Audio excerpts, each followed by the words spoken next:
ហើយនេះសតតែជនជាតិចិនណាបងប្អូនស្លាប់ជនជាតិថៃឥឡូវជនជាតិចិនម្ដង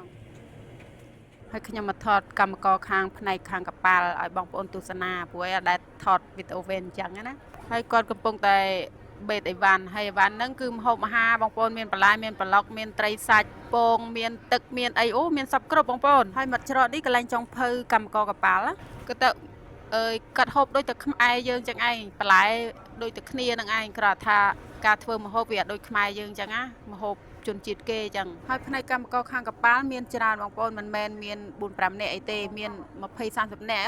ហើយមកច្រកដែរកម្មករផ្នែកខាងកប៉ាល់គាត់កំពុងតែបោះបន្លែប្លុកត្រីសាច់ចូលហ្នឹងគឺគេបិទក្លុបចិត្តរាល់ដងខ្ញុំមិនដែលចាប់អារម្មណ៍ទេបងប្អូនទៅថ្ងៃហ្នឹងទេទើបឃើញគេបើកមានបន្ទប់គេនៅខាងក្រោមហើយបន្ទប់ហ្នឹងបន្ទប់ខាងផ្នែកខាងចុងភៅនឹងឯងហើយវ៉ាន់ដែលគាត់បេតឡើងលើមិញហ្នឹងគឺច្រើនក្រុងមែនតើបងប្អូនជិត10ក្រុងណាហើយក្រុងឡើងធំម្ហូបក្រៀមក៏មានផ្អែមកំប៉ុងក៏មានហើយផ្លែឈើស្រស់ក៏មានអូនិយាយរួមគាត់ទិញសពគ្រប់ច្រើនមានមីមានអីចឹងទៅហើយនឹងមានគ្រឿងទេសផ្សេងជាច្រើនទៀតហើយអ្នកឃើញក្រុងគាត់បេតមកហើយក្រុងធំប៉ិតហ្នឹងឯងហើយអ្នកចាំទទួលអីវ៉ាន់នៅខាងក្រៅមានគ្នា2នាក់